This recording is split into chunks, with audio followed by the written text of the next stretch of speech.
connaître la vie de vos stars dans le profondeur avec les potins qu'il faut. Bienvenue dans ce tout nouvel épisode d'Actu People. Dadju gifle un fan en plein concert. La vidéo qui divise, mais le chanteur s'excuse malgré tout. Une séquence devenue virale enflamme depuis plusieurs jours les réseaux sociaux. On y voit le chanteur Dadju gifler un fan lors d'un concert. Capté par un spectateur, la scène suscite une vive controverse et divise l'opinion publique. Alors que les réactions s'enchaînent entre indignation et tentative de défense, Dadju a rompu les silences. Dans une courte vidéo relayée sur Instagram par des pages de fans, l'artiste apparaît souriant, la main levée et déclare sobrement « Je suis désolé ». Une brève prise de parole, sans justification mais visiblement destinée à calmer les esprits. L'incident aurait eu lieu lorsqu'un spectateur s'est serré approché de la scène de manière trop insistante, déclenchant un geste malheureux de l'interprète de Rennes. Le choc a été immédiat dans la salle et sur internet. La vidéo largement relayée alimente un débat passionné. Pour certains, Dadju a franchi une limite inadmissible. Pour d'autres, il s'agit d'un simple réflexe face à une intrusion jugée déplacée. Une chose est sûre, même le prince Dadj, connu pour son image douce et romantique, n'échappe pas aux tempêtes médiatiques.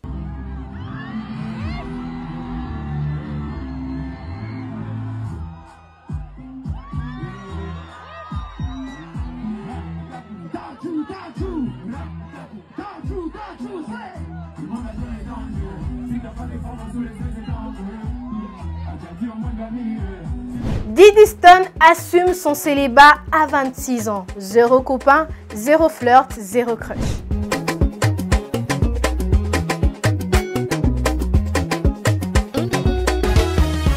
À 26 ans, Diddy Stone Olomide, mannequin influenceuse congolaise, garde une vie sentimentale discrète et assume pleinement son célibat. Face aux rumeurs, elle tranche. Zéro copain, zéro flirt.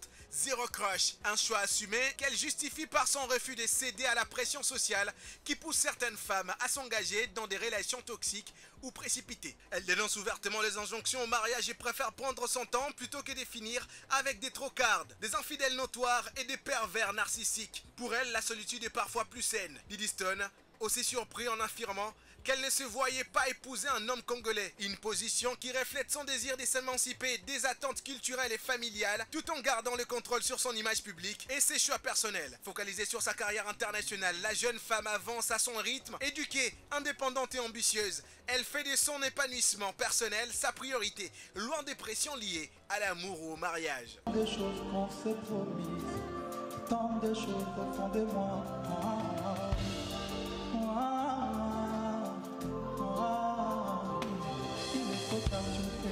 Adieu, si j'avais pu entendre le cri de tes yeux, flashback des mille tours dans le passé, si j'avais pu, j'aurais tout changé. L'annonce qui a bouleversé la toile tout entière, le remariage du pasteur Marcelo Tounassi. Suivez. Le 11 juin 2024, Blanche Tounassi s'éteignait brutalement d'une crise cardiaque, laissant derrière elle son époux, le pasteur Marcelo Tounassi, leurs 4 enfants et toute la communauté chrétienne de l'église La Compassion, ainsi que le corps du Christ. Pendant plus de 2 décennies, elle avait incarné la discrétion, la foi et la stabilité au sein du ministère. Son décès avait provoqué une onde de choc et ses funérailles au stade Tata Raphaël avaient rassemblé des milliers de fidèles en deuil. À toutes mes questions, alors je pourrais comprendre toutes tes voix.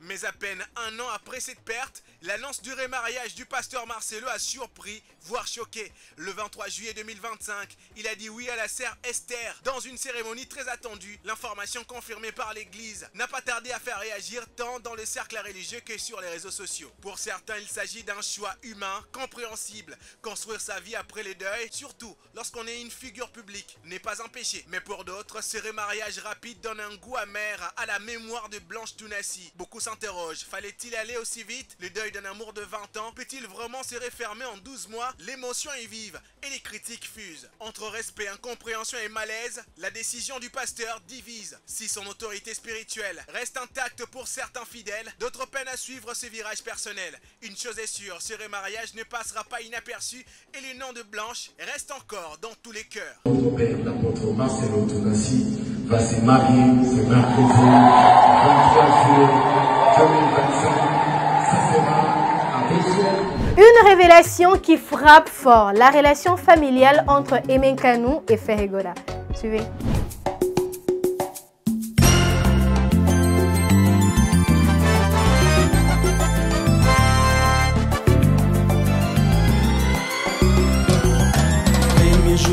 Mes yeux se sont posés sur toi. J'ai su que c'était pour la vie.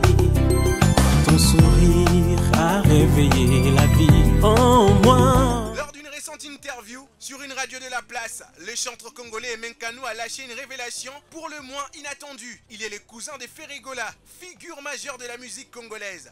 Une déclaration qui a immédiatement enflammé les réseaux sociaux tant les artistes évoluent dans des univers diamétralement opposés. Emenkanou ne s'est pas contenté de livrer ses liens familiales discrets. Il a aussi exprimé son admiration pour le parcours de son cousin, soulignant la détermination de Gola malgré des débuts difficiles. Ces témoignages à la fois sincères et humbles révèlent une facette peu connue du chanteur, souvent plus réservé sur sa vie personnelle. Mais il glisse aussi un message spirituel derrière cette admiration familiale. Emenkanou n'a pas caché son désir de voir Ferregola faire un jour le choix de la foi. En évoquant cette relation familiale avec autant de transparence, Nkanou tend la main, mêlant respect et espérance. Une sortie médiatique inattendue qui pourrait bien ouvrir une nouvelle page dans la perception publique de deux artistes. Vous avez tous des voix pareilles, hein? Il y a aussi un membre de votre famille qui a une voix pareille. Ouais. C'est qui le membre de votre famille? Alors, lui, c'est un cousin. C'est un cousin que j'admire, mais que...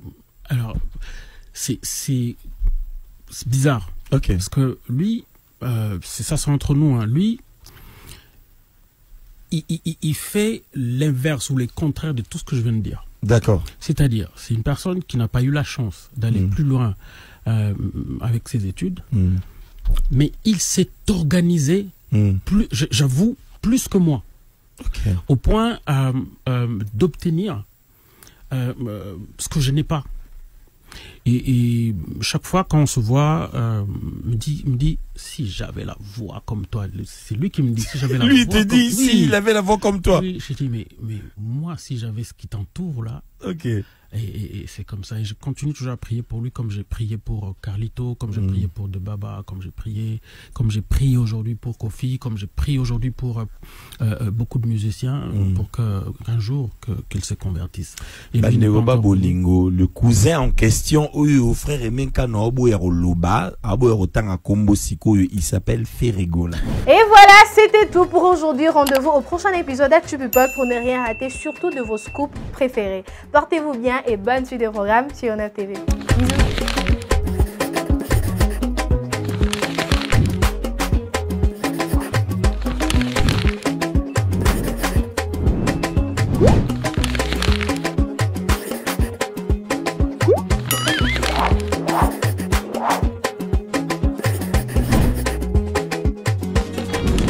Innov TV, vivez la télé dans sa dimension créative.